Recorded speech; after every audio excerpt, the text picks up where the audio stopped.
제1차 대전, 세계 제2차 대전 모두 다 관계가 있는 나라가 바로 오스트리아입니다. 세계적으로 큰 전쟁을 일으킨 나라였던 것이 바로 오스트리아입니다. 1차 대전, 2차 대전을 지나고 오스트리아는 크게 반성을 합니다. 아, 군비를 확장시켜가지고는 될 일이 아니구나. 이제 이 오스트리아는 중립국가를 선언합니다. 중립국가를 선언하고 나서 한 일이 제일 먼저 무엇이었는가? 군비를 축소시키기 시작합니다. 모든 것들을 군대가 해서는 안 되겠구나. 정말 사람들이 평화롭게 살 때, 그대로 있을 때 가장 좋은 것이구나 라는 것을 깨닫습니다.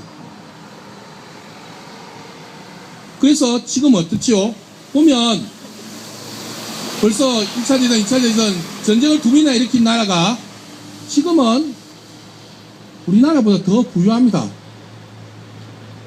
1인당 국민소득이 3만 달러입니다. 왜 그렇게 되었겠습니까? 무엇보다도 평화가 중요하고 필요한 일이구나. 군대가 있었으면 안 되겠구나 라는 것을 미리 깨달았기 때문입니다. 그것을 정말 체험해서 전쟁을 겪어보니까 알거든요. 깨달은 거예요. 그래서 오스트리아도 사실은 젊은 사람들이 군대를 의무적으로 가야 합니다. 가는데 복무가 6개월입니다. 그런데 대부분은 그 나라에서 근무하지 않고 평화사절단으로 다 외국에 나가 있습니다. 6개월. 자기 나라에는 군대가 거의 없어요. 그런데 그 6개월도 참 너무 많이 헤어진다고 보니까 TV에서 아이고 우리 애인이 6개월 동안 나가 있는데 어떡해요 하면서 막 울고 하는 장면도 가끔씩 TV에서 봅니다. 군비 확장한다는 것이 얼마만큼 어리석은 일인지를 이 오스트리아 사람들은 너무나도 잘 알고 있고 저는 그것을 배웠습니다. 어제 여기 강정마을에 와서 어디선가 그런 글을 읽은 적이 있습니다. 군대는 장벽을 만들고 평화는 길을 만든다.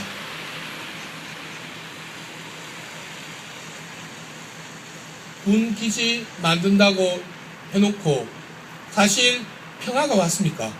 이 강정마을 갈라져서 싸우게 만들었습니다. 주민들이 서로가 서로를 신뢰하지 못하는 세상을 만들었습니다. 이게 무슨 평화입니까? 왜 우리가 여기 경찰들하고 대치해가지고 인치서 미사를 해야 됩니까? 이게 무슨 평화입니까? 평화는 예수님께서 우리에게 선물로 주셨습니다. 예수님이 부활하신 다음에 제일 먼저 하신 말이 뭐냐? 너희에게 평화를 준다였습니다. 평화를 주시겠다는 것이 예수님의 가장 확고한 신념이었습니다. 그런데 이 평화를 받은 제자들이 어떻게 했습니까? 아이고 이제 평화로우니까 가만히 앉아있자 이렇게 안 살았습니다. 다 나가서 선교하고 정말 고통받고 어떻게 보면 극한 순교의 삶도 살았습니다. 왜 평화로운 삶이 이런 삶이 되어야 했나? 그 시대가 원하지 않았기 때문입니다. 그 시대가. 우리도 그런 시대에 살고 있습니다. 예수님께서는 내가 너희에게 칼을 주러 왔다고 이야기했습니다. 그런데 예수님이 칼을 든 적이 있습니까?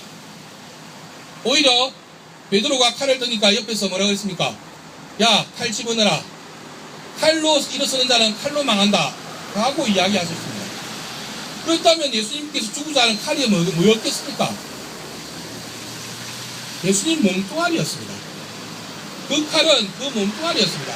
그냥 다 던진 겁니다.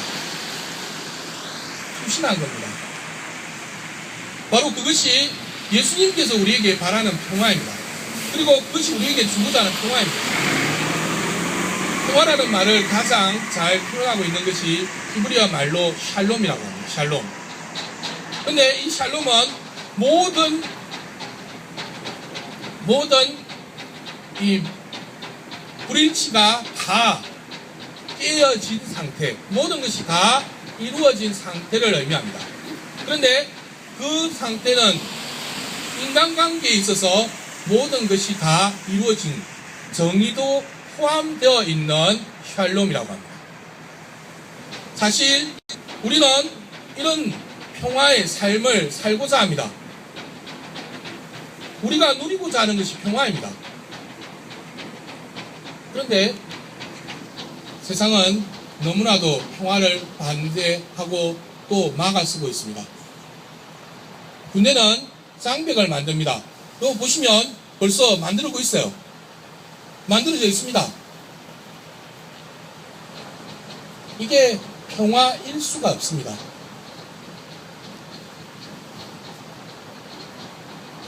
그래서 우리는 길을 만들어야 합니다. 평화를 이룩하기 위해서는 길을 만들어야 합니다. 막혀있는 길을 뚫어야 합니다. 사실은 우리만 알아야 될 것이 아니라고 생각합니다. 어떻게 보면 이 안에 있는 사람들, 그리고 여기 차를 대놓고 있는 사람들, 이런 사람들이 먼저 알고 깨달아야 합니다. 이 사람들은 우리나라 사람 아닙니까? 뭐가 가장 중요하고 필요한 일인지를 제대로 알아야죠. 뭐가 가장 필요하겠습니까?